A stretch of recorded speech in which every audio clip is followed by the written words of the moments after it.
All right, there we go. We're reading from 100 Ways to Motivate Yourself, Change Your Life Forever. We are on the 13th way. Definitely plan your work on this Memorial Day. Like I said earlier, it's my favorite holiday of all. It's for those that gave the ultimate sacrifice so that we can have our freedom. So without any further ado, we have the Curbmeister. What do you got for us, Kirby? Good morning, Tracy. Thanks for the intro. And, yes, happy Memorial Day to everybody. And I know, Tracy, you probably got some friends that didn't make it back from their trips overseas. So we honor them today and all the other people that paid the ultimate sacrifice for our freedom, which we tend to take for granted. So anyway, happy Memorial Day. I know a lot of people probably didn't think we were going to have a call today because of the holiday, but we're here. So we're going to go through chapter 13 in the book. And it's titled, Definitely Plan Your Work. So let me read this chapter, and we'll talk about it for a minute. It says, some of us may think that we're too depressed right now to start on a new course of personal motivation, or we're too angry, or we're too upset about certain problems. But Napoleon Hill, who wrote, of course, Think and Grow Rich, insisted that that's the perfect time to learn one of life's most unusual rules. There is one unbeatable rule for the mastery of sorrows and disappointments, and that is the transmutation. I had to look that word up. That basically just means a big change. And that is the transmutation of those emotional frustrations through definitely planned work. It is a rule that has no equal. Once we get the picture of who we want to be, definitely planned work is the next step on the path. Definitely planned work inspires the energy of purpose. Without it, we suffer from a weird kind of intention deficit disorder. I can relate to that. Intention deficit disorder. We're short on intention. We don't know where we're going or what we're up to. The author says, when I was a training instructor at a time management company many years ago, we taught people in business how to maximize time spent on the job. The primary goal was this: 1 hour of planning saves 3 hours of execution. However, most of us don't feel like we have that hour time for planning. We're too busy cleaning up yesterday's problems that were caused from lack of planning. We don't yet see that planning would be the most productive hour we spend. Instead, we wander unconsciously. I can relate to that. We wander unconsciously into the workplace and react, to crises. Again, most of those which result from a failed plan. A carefully planned meeting can take a third of the time that an unplanned free-for-all takes. A carefully planned day can take a third of the time that an unplanned free-for-all takes. My friend Kirk Nelson, he says, manages a large sales staff at a major radio station. His success in life was moderate until he discovered the principle of definitely planned work. Now he spends 2 hours each weekend on his computer planning the week ahead. It's made all the difference in the world, he said.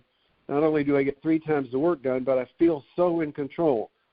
The week feels like my week. The work feels like my work. My life feels like my life. It is impossible to work with a definite sense of purpose and be depressed at the same time. Carefully planned work will motivate you to do more and worry less. And I know I have found that's the end of the chapter. The worry part, if I don't have a plan and all this stuff is running around in my head, I tend to worry about, well, what if I forgot? So if I just write it down and make a plan, my life and my day and my meeting, whatever is going on, goes a lot easier. Now, I was thinking about this morning is Zig Ziglar, who I'm a big fan of, passed away a few years back, talked about the day before vacation. He said if you treated every day like you treat the day before a vacation, you get a lot more done. You'd be a lot more productive. And I can relate to that because as the time approaches for the vacation, and we just got back from Cabo where we got to spend time with some great friends like Tracy, and as the time approaches to when you got to leave, there's all these things that go through my head. And many times in the past when I first started traveling, I had to write stuff down, like don't forget your toothbrush, pack your socks, that kind of stuff. And it made it a lot easier. I didn't have to worry about it and now I've done it so many times I don't have to have a written list. But I thought it was interesting the way Zig Ziglar talks. If we treated every day like we treated a day before vacation, we get a whole lot more done. And that's certainly been the case for me over the years. So, Tracy, I'll bounce it back to you to see if you got any other comments on what we're talking about here this morning. Yeah, hey, that's great stuff, Curb. Hey, what stuck out to me was we suffer from a weird kind of intentional deficit disorder.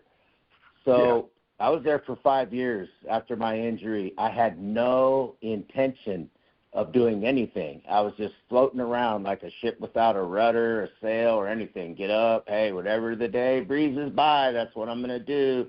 I wasn't intentional about nothing. Now, and then when we moved here, I got in, I found pickleball, and I started getting intentional about things, and I set goals, and I'm working towards a goal. That's why I started getting happy. Then I started going to church again. Now I'm starting getting intentional about my business. And I just believe as human beings, we're happier. I know I'm happier. I don't want to speak about the whole human being world, but I can tell you for sure, me, when I set a goal and I'm working towards that goal, whether I'm making huge steps or little steps, I am happier in life. And I know my wife is happier in life. And I know the Younts. I follow them on Facebook, and they are intentional about the things they want to do. They're intentional about their business. They're intentional about their goals on their powerlifting and everything they do, and that is why they're so joyful. That's what I believe.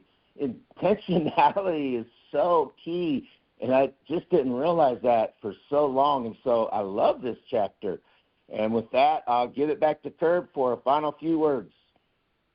All right, good stuff there. Intentionality is a big part. I like that intentionality, intention deficit disorder. I've certainly suffered from that at times in my past. So, yeah, and I think what you just said about your pickleball experience is you have a purpose every day to go out and win and train for that. And so that is some of your happiness comes from the purpose that you have from being intentional about that. So, really good stuff. I hope everybody got a little bit out of the chapter today. And, Tracy, I'll let you unmute, and we'll say goodbye. Have a great Memorial Day, everybody. All right. Hey, again, I just challenge everybody to, if your kids or someone you know don't know why we have this holiday, it's not just we get out of school today or we get off work today. Let them know why we have this holiday. There's people that gave the ultimate sacrifice for our freedom. Number one challenge. Number two challenge, if you don't already have something, find something to be intentional about. Set a goal, no matter what it is, no matter how small it is.